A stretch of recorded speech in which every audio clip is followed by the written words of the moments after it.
오늘 이 시간에는 기도 시리즈 8번째 시간으로서 예수님의 기도, 영광의 무게를 완성한 순종의 기도라는 제목으로 말씀을 전하도록 하겠습니다. 사랑하는 성도 여러분, 오늘 우리는 지난 2달간 달려온 기도 시리즈의 대단원, 영광스러운 종착역에 이제 다다랐습니다. 지난 7주간 우리는 성경 속 그 기도의 위대한 사람들을 만나면서 우리 영혼의 좌표를 하나하나씩 수정해 왔습니다. 산 위에서 무거운 팔을 올리며 끝까지 인내했던 그 모세의 기도를 시작으로 해서 철저히 무너져서 통곡하던 베드로를 향해 주님의 눈맞춤으로 회복된 기도, 그리고 지난주 우리의 마음의 눈을 밝혀서 그 영광의 무게를 보게 했던 사도 바울의 기도까지 우리는 그 기도의 숲을 거니면서 하나님과 소통하는 법을 배웠습니다. 이 기도의 사람들은 우리 모두에게 소중한 기도의 모습들을 보여주고 있었습니다. 우리가 비록 이 땅에서 여러 문제를 안고 짙은 안개와 같은 삶을 살아가고 있지만 우리 영혼의 그 내비게이션의 목적지를 그저 생존이 아니라 부르심의 소망, 그 영광의 무게에 우리가 고정하게 될 때 그 안개 너머에 그 웅장한 하나님의 나라를 볼 수 있음을 우리가 함께 확인해 왔습니다. 그런데 여러분, 한번 여러분에게 정직하게 한번 묻고 싶습니다. 아무리 성능 좋은 내비게이션이 목적지를 가리키고 있고 또 그것에 대한 정교한 지도가 있다 한들 그 험한 길을 직접 뚫고 나가는 힘이 없다면 그 지도가 여러분 무슨 소용이 있겠습니까? 여러분, 길을 잃은 자에게 필요한 것은 지도를 설명해 주는 이론이 아니라 무엇입니까? 그 험한 길을 가서 뚫고 가는 개척자, 이것이 우리에게 필요한 것이 아니겠습니까? 오늘 이 기도 시리즈의 마지막 완결자로 우리가 만날 그 예수 그리스도는 그 지도를 그저 설명하는 안내자가 아니었습니다. 그분은 친히 그 무거운 영광의 무게를 온몸으로 짊어지시고 골고다라는 험한 길을 피 흘리며 걸어가신 길 그 자체가 되신 분, 그분이 바로 예수 그리스도이십니다. 바울이 우리 인생의 목적지를 선포했다면 우리 예수님은 그 목적지까지 우리를 데려가기 위해서 친히 십자가의 길을 여시는 실체의 기도를 우리에게 보여주고 있습니다. 그 기도의 완성이신 주님과 함께 우리 인생의 가장 무거운 십자가를 이 사명으로 바꾸는 그 영광스러운 신비 속으로 이제 함께 들어가 보도록 하겠습니다. 이 시간 다시 한번 우리에게 정직한 질문을 하기 원합니다. 그러면서 우리 자신을 한번 돌아보기 원합니다.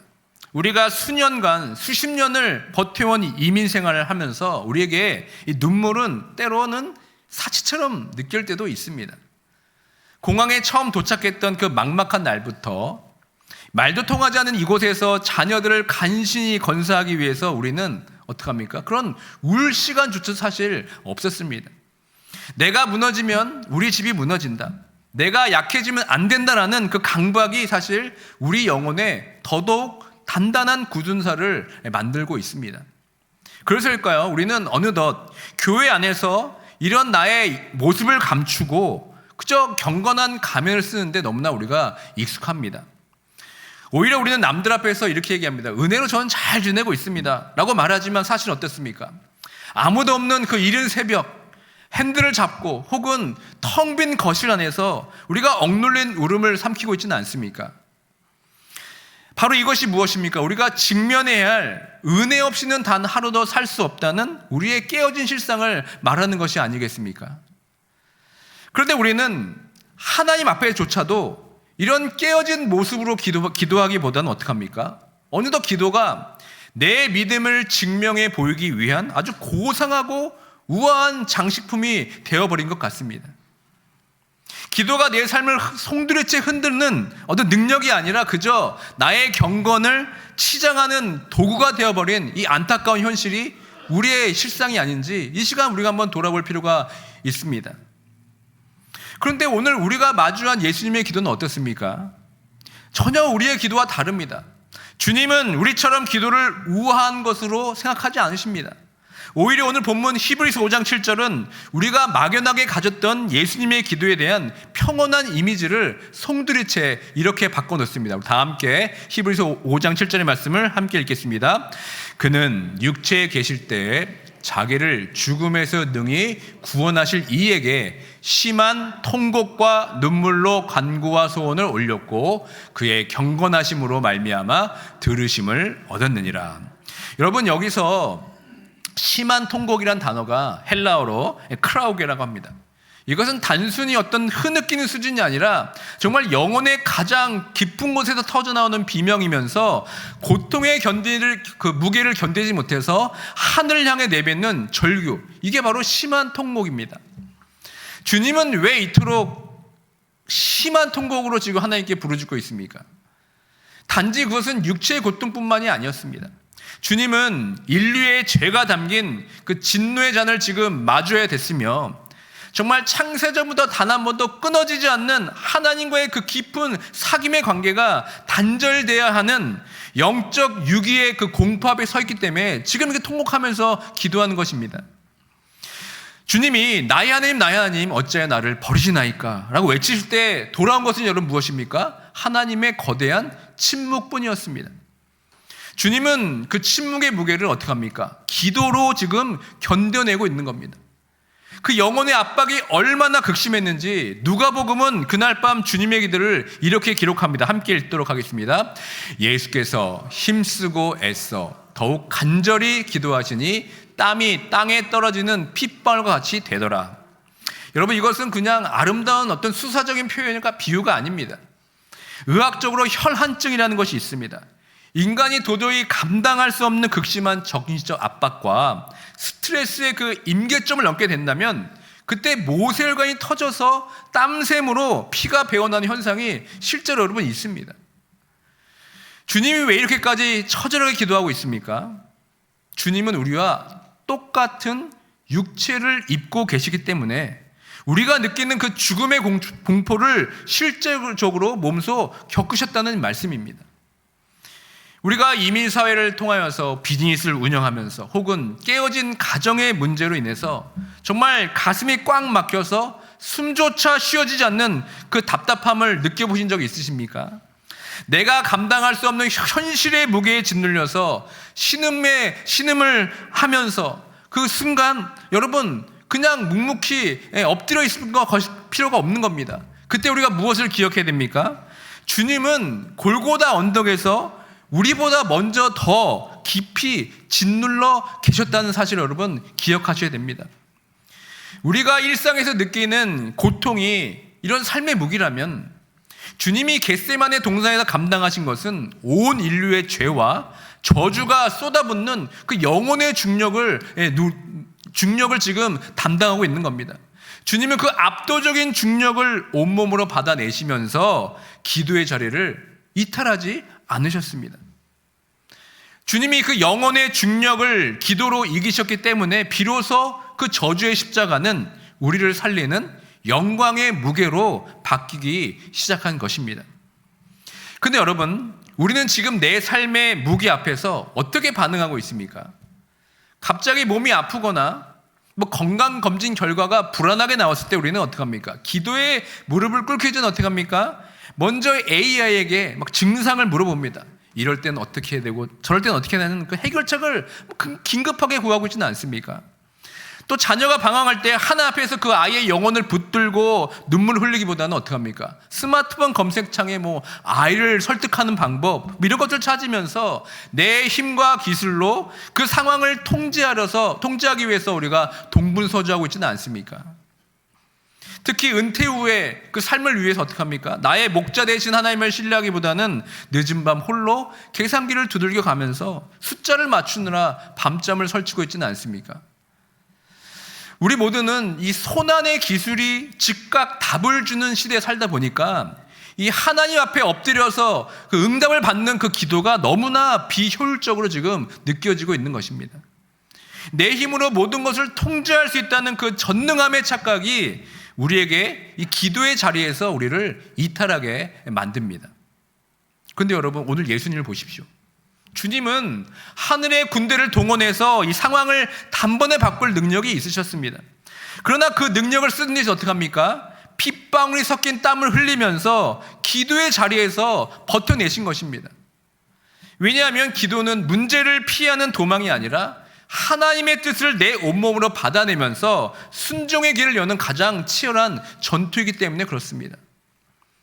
성도 여러분, 우리는 흔히 이 예수님의 이 처절한 기도가 그저 십자가 직전 겟세마네 동산에서 일어난 아주 특수한 기도라고 생각합니다. 하지만 본문 7절 다시 한번 보십시오. 성경은 그가 겟세마네에 계실 때라고 하지 않고 어떻게 증언하고 있습니까? 그가 육체에 계실 때, 이렇게 히브리서 기자는 증언하고 있습니다. 이것이 무엇을 의미하냐면 그가 육체에 계시다라는 것은 예수님의 그 33년 생애 전 절차를 말하고 있는 겁니다. 주님의 기도는 어쩌다 보면 한 번 한 어떤 비상대책의 기도가 아니었습니다. 주님이 이 땅에서 매일매일, 즉 육체로 사는 그 모든 날을 이러한 기도로 버텨내신 것입니다. 베들레헴 마구간의 그 비천함 속에서도, 광야의 배고픔 속에서도, 가족들에게 미친 사람 취급당하면서 외면당할 때도, 그리고 가장 믿었던 제자들의 배신을 당할 때 주님은 하나님 향해서 절박한 부르짖음으로 기도로 나아가신 것입니다. 주님께 기도는 그냥 취미가 아니었고 그것은 살기 위한 노동이었으며 무너지지 않는 치열한 전쟁이었습니다. 우리가 이민 땅에서 자녀를 양육하면서 정말 남몰래 차 안에서 흔들렸던 눈물이 얼마나 많이 있습니까? 비즈니스 위기 앞에 잠 못 이루면서 거실 바닥을 치며 통곡한 적이 우리가 얼마나 많이 있습니까? 누군가에게 말하면 믿음 없다는 소리를 들을까 봐 교회에서도 억지로 웃음을 짓지만 사실 우리의 영혼은 지금 피눈물을 흘리고 있지는 않습니까? 근데 여러분, 그것을 여러분 부끄러워하지 마십시오. 우리 주님이 먼저 그 통곡의 길을 가셨습니다. 웨스트민스터 신앙고백서 8장에 따르면 주님은 우리와 똑같은 인성을 취하셨기 때문에 우리의 연약함을 직접 겪어서 아시는 분이라고 말씀합니다. 주님은 여러분들의 비명을 아시고 핸들 위에 떨어진 그 눈물 자국을 기억하고 계십니다. 사랑하는 성도 여러분, 기도의 자리가 때로는 마치 전쟁터로 느껴지는 이유가 무엇입니까? 그것은 적군과 싸우기 때문이 아닙니다. 내가 할 수 있다는, 내 안에 그 여전히 나의 유능함이 있다는 것과 싸워서 하나님 앞에 철저하게 무릎 꿇는 거룩한 항복의 자리이기 때문에 그 자리가 어려운 것입니다.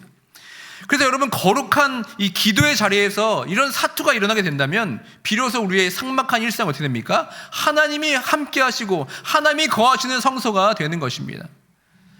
오늘 이 시간 우리를 위해 피를 짜내듯 기도하셨던 그 주님의 그 묵직한 음성이 고단한 이민 생활 속에 말라버린 여러분의 눈시울을 적시고 다시 일어설 수 있는 하늘의 위로가 되기를 주님의 이름으로 간절히 축원드립니다.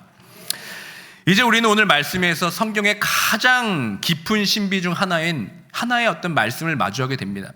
오늘 본문 8절을 보시기 바랍니다. 우리에게 매우 당혹스러우면서 경이로운 신학적 통찰을 이렇게 우리에게 던집니다. 그가 아들이시면서도 받으신 고난으로 순종함을 배워서. 여기서 우리가 잠시 멈춰서서 질문할 수 있어야 됩니다. 예수님은 하나님의 아들이신데 죄가 없으신 분인데 왜 고난을 받고 순종을 하셔야 했을까? 우리가 이런 질문을 할 수 있어야 됩니다. 주님이 지혜가 부족해서가 아니죠. 우리와 똑같은 육체를 입고 삶의 현장에서 순종이 얼마나 무거운 것인가를 직접적으로 몸으로 증명했다는 말씀이 됩니다. 여기서 우리는 첫 번째 아담과 두 번째 아담의 결정적인 차이를 발견합니다. 잠시 한번 생각해 보십시오. 첫 번째 아담은 모든 것이 완벽한 에덴 동산에서의 순종이었습니다. 그런데 거기서 실패합니다. 부족함이 없는 풍요 속에서도 그는 하나님의 말씀보다 자기 생각을 더 믿었고 결국 하나님을 왕으로 모시는 그 자리에 자기가 앉음을 통해서 자기가 자기 인생의 주인 노릇하려다가 무너지고 말았습니다. 이것이 여러분 인류 불순종의 시작입니다. 그러나 두 번째 아담이신 예수님은 어떻습니까? 어떤 환경에서 순종하셨습니까? 에덴의 안락함이 아니었습니다. 배고픔과 조롱, 배신과 죽음의 위협이 가득한 광야 같은 세상에서 이 순종을 완성하셨습니다. 그러니까 주님은 기도가 아니라 직접 그 험한 길을 뚫고 나가시는 개척자가 되어서 우리를 위해서 이 순종의 길을 닦아주셨습니다. 여러분, 이것이 바로 복음의 위대한 신비입니다. 흔히 우리는 예수님이 십자가에 죽으신 것만 생각할 때가 많이 있습니다. 물론 그것은 아주 위대한 사랑입니다. 주님은 십자가에서 우리 인생의 모든 죄라는 빚을 대신 다 갚아주셨습니다. 그런데 우리는 하나를 더 깨달아야 됩니다. 주님은 우리를 위해 죽으셨을 뿐만 아니라 우리를 위해 사셨다는 것입니다. 33년 동안 그 거친 세상 속에서 우리와 똑같이 배고프고 오해받고 수많은 고난을 겪으시면서도 단 한 번도 하나님을 원망하지 않고 하나님의 말씀을 완벽하게 순종해 내셨습니다. 왜 그렇습니까? 왜 그렇게 하셔야만 됐습니까? 우리에게 선물로 주실 그 영광의 무게를 완성하기 위해서 그렇게 하신 겁니다. 주님은 33년의 전 생애를 순종의 기도로 채우심으로써 우리가 하나님 앞에서 당당히 입고 설 수 있는 가장 묵직한 찬란의 영광의 옷을 우리에게 이미 완성해 주신 것입니다. 여러분이 예수를 믿는 순간 하늘의 법정에서는 놀라운 판결이 내려지게 됩니다. 예수님의 피땀 흘려 쌓아 올리신 그 빛나는 순종의 기록이 마치 여러분이 직접 행한 것처럼 여러분의 것으로 계산이 된다는 겁니다. 하나님이 우리를 보실 때 여전히 우리는 부족한 것이 아니라 우리 위에 입혀진 예수 그리스도의 그 완벽한 의의 의를 보시면서 너는 내 눈에 합당한 의로운 자라고 선포해 주신다는 겁니다. 그러므로 우리가 이 고난의 학교를 통과하는 이유는 내 의로움을 증명하기 위해서가 아닙니다. 주님이 이미 이루신 그 승리를 뚫고 그 영광의 무게를 감당할 그 근육을 키우기 위해서 우리가 이 시간을 겪는 것입니다. 주님은 이 기도의 사토와 순종의 학교를 거쳐서 마침내 우리의 근원이 되셨다고 성경은 말하고 있습니다. 근데 여러분, 주님이 그 고난의 터널 끝에서 마침내 마주하고 있는 것은 무엇인지 아십니까? 그건 원래 당신이 본래 가지고 있던, 그러나 우리를 위해 잠시 내려놓았던 찬란한 영광이었습니다. 요한복음 17장 5절의 말씀을 함께 읽도록 하겠습니다. 아버지여, 창세 전에 내가 아버지와 함께 가졌던 영화로서 지금도 아버지와 함께 나를 영화롭게 하옵소서. 아멘. 주님이 다시 찾으시는 그 영광은 고난을 회피해서 얻은 영광이 아닙니다. 그런 가벼운 영광이 아닙니다. 십자가라는 가장 처절한 고난을 순종으로 견뎌낸 자만이 누리는 아주 정당하고도 묵직한 영광입니다. 지금 여러분이 이 땅에 겪고 있는 그 재앙은, 고난은 무의미한 것이 아닙니다. 그것은 단순히 여러분을 생존자가 되기 위한 것이 아니라 무엇입니까? 사명의 사람으로 빚어가시는 하나님의 거룩한 교실인 것입니다. 당장 이번 달 렌트비의 무게에 가슴이 턱 막히고, 또 갑자기 찾아온 두려운 질병 앞에서 손발이 떨리는 성도님들이 계십니까? 이 고난이 무슨 의미가 있냐고 물으신다면 여러분 어떻게 대답할 수 있겠습니까? 그때 우리가 이렇게 말씀할 수 있어야 됩니다. 여러분 기억하십시오. 주님은 그 무게를 몸소 겪어서 이미 다 알고 계시는 분입니다. 주님이 겟세마네에서 겪으신 그 영혼의 압박은 우리가 겪는 현실의 무게보다 훨씬 더 크고 무거웠습니다. 이렇게 말할 수 있어야 됩니다. 주님이 그 무게를 견뎌내면서 우리를 위한 길을 여셨듯이 여러분도 지금 기도로 버티는 그 자리에 주님이 함께 하신다는 사실입니다. 그 막막한 고통의 시간을 통해서 하나님이 내 의지를 어떻게 합니까? 내 자아의 그릇을 비우게 하시고 세상에 줄 수 없는 가장 묵직한 찬란한 영광을, 무게를 담을 수 있는 그릇으로 우리를 빚어가고 계신다는 사실입니다. 여러분, 기도는 내 뜻을 하나님께 관철시켜서 환경을 바꾸는 시간이 아닙니다. 오히려 그 고난의 현장 속에서 내 원대로 마시옵고 아버지의 뜻대로 하시옵소서라고 고백하면서 마침내 내 고집이라는 좁은 감옥을 깨고 하나님의 더 큰 계획을 신뢰하면서 거룩한 항복으로 나가는 시간, 이게 바로 기도의 자리인 겁니다. 우리가 이 순종의 마침표로 나아가게 될 때 비로소 우리의 고난은 어떻게 됩니까? 찬란한 영광으로 변화되기 시작하는 것입니다.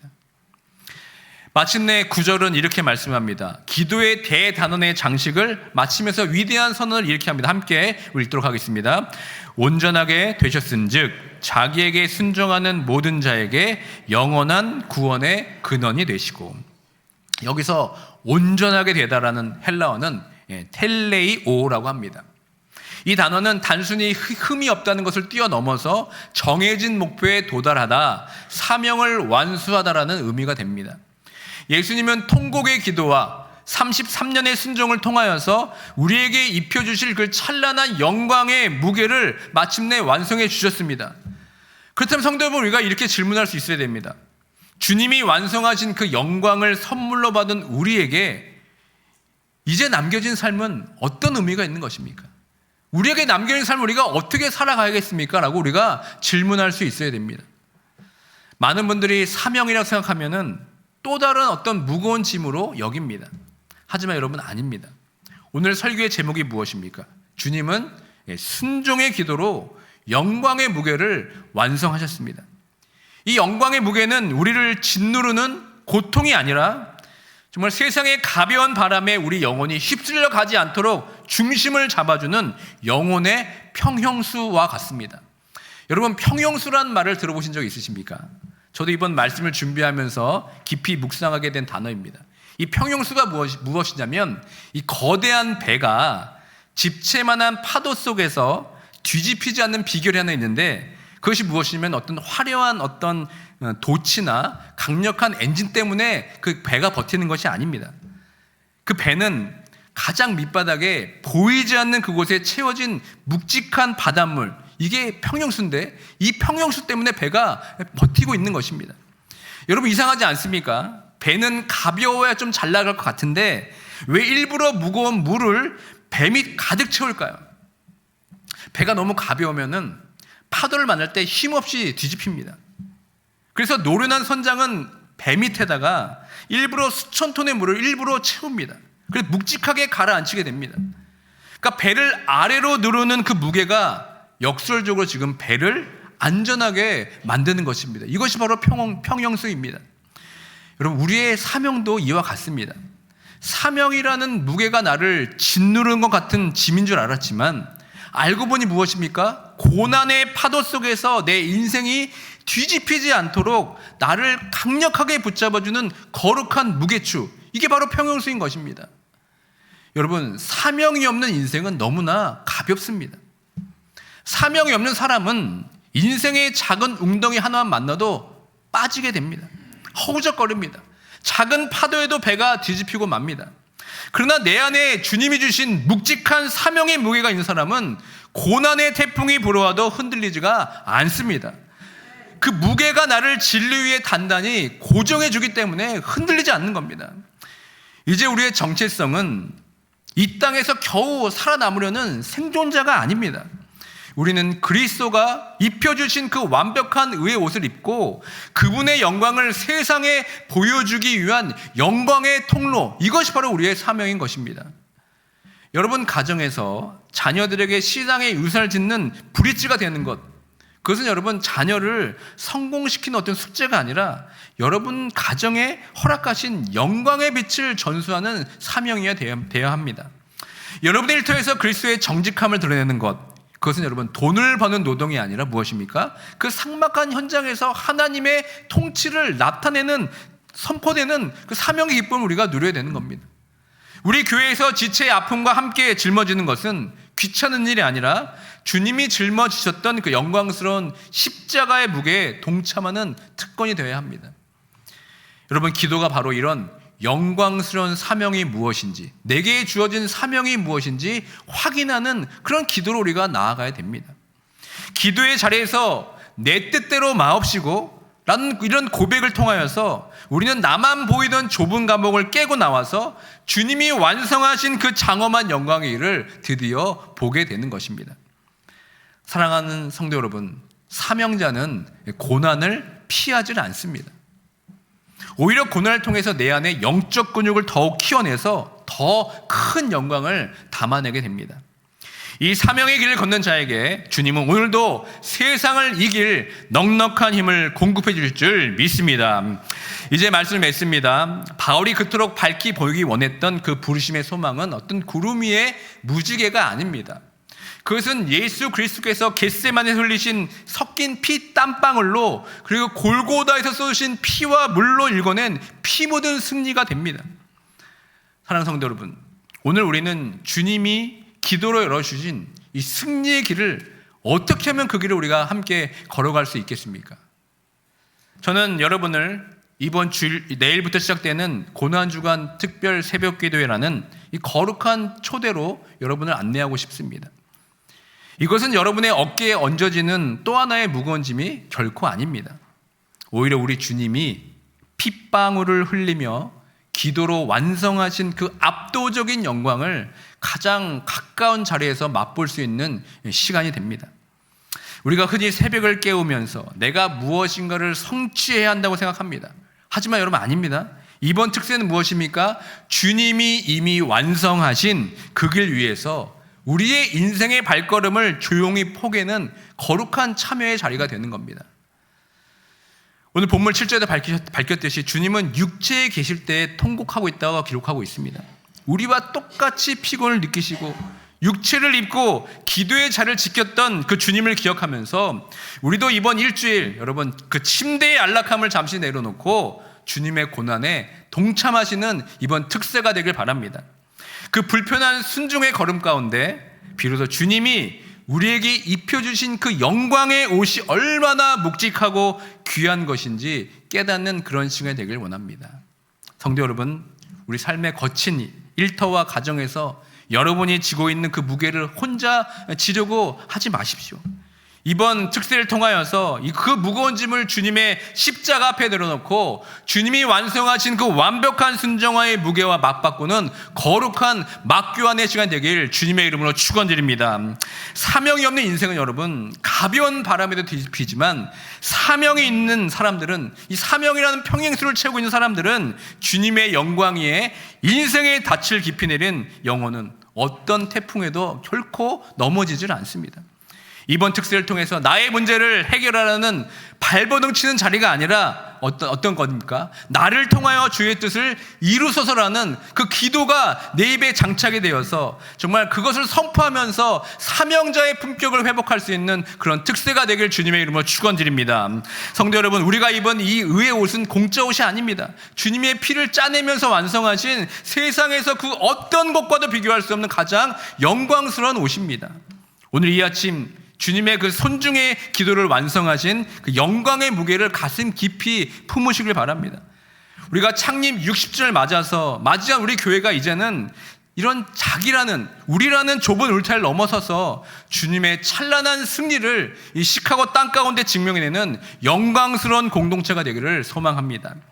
우리가 함께 이 묵직한 사명의 닻을 이 땅에 내릴 때 우리 교회는 세상을 이기는 강력한 복음의 통로가 될 것입니다.